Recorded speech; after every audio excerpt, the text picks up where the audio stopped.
الورد مروجا مروجا مروجا أورق الغيم مروجا مروجا والتقى الورد مروجا. Assalamu alaikum wa rahmatullahi wa barakatuh. This is Zahira Bam Ismail. You know, we all started off this year saying it's going to be a peaceful year. We're going into it, finding our sense of calm. And then it was this insane roller coaster where the weeks just flew into each other. There was an insane amount of work. And everyone I've spoken to recently has been saying how overwhelming everything feels, that it's been so much, there's barely been a chance to catch their breath.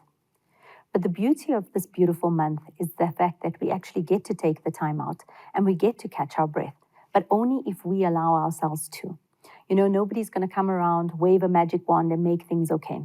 This is about how we become active in our lives, how we stand up in the forefront, become mindful of the things that we're doing, and allow ourselves those moments without worrying about being selfish.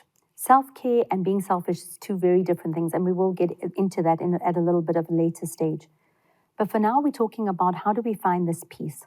How do we find these moments during our day where we get to just breathe a little bit easier, without feeling heaviness when we get to bed, without feeling the heaviness when we wake up, without feeling the heaviness all through our day. The beauty of having the religion that we belong to, alhamdulillah, is that we get to do this 5 times a day. But our salahs have become almost ritualistic, where we just get into the masala, we're thinking about how many things we have to do, there's checklists, there's when you need to do this, when you need to be there, and instead of actually just being focused, we seem to be doing a million other things, so we never ever find that peace. 5 times a day gives us that moment to take a step back, to breathe, to be mindful of our conversation with our Creator, Allah subhanahu wa ta'ala, but to also understand that there's only so much we can do. There are only so many hours in our day. We can pray for barakah in our time, but there's only so much that we are able to do. And the rest, leave to Allah subhanahu wa ta'ala. So during this month, when we start off, already start with inculcating some really amazing habits. And it's easy to do these things. It's already been taught to us for years. And it's things that we've taken for granted or things that we've never consciously thought about, things we've kind of just gone with the flow.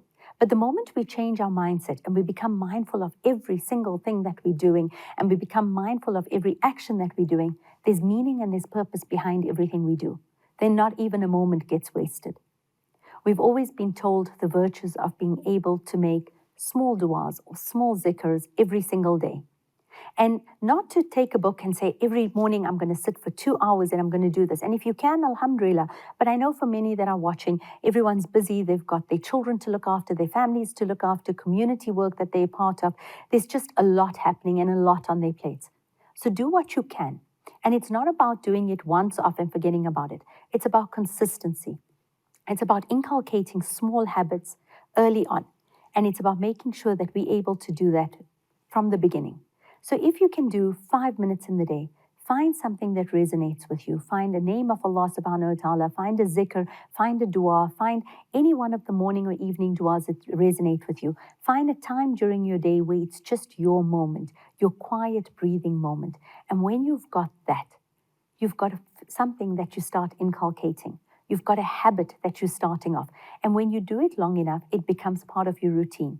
But be mindful of it every single time that you're doing it. And be conscious of it. When you're making your du'as, be conscious of your du'as. You know, we talk about it being a month of the Quran and reading the Quran. And we all love reading the Quran, alhamdulillah. But it's one thing to read it. But it's also our code of governance. So if we're not taking the time to understand what's written for us, how are we going to be able to make that applicable into our lives? So this month, make an extra effort to take the time out to be able to say, I'm going to learn something. I'm going to read up something in the English Quran, and I'm going to start putting that into my life. Because we have to take personal responsibility for our lives. We have to be mindful of the actions we do, and we have to have a greater understanding of what we're doing, why we're following it, and understanding that what we're doing is bringing us closer to Allah subhanahu wa ta'ala. So take the time out to be able to connect at a deeper level, not just for yourself, but for your relationship, the most important relationship you'll have, one with you and Allah subhanahu wa ta'ala. I wish you a blessed month ahead. Assalamu alaikum wa rahmatullahi wa barakatuh. ورد مروجا مروجا مروجا أورق الغيم مروجا مروجا مروجا والتقى الورد مروجا.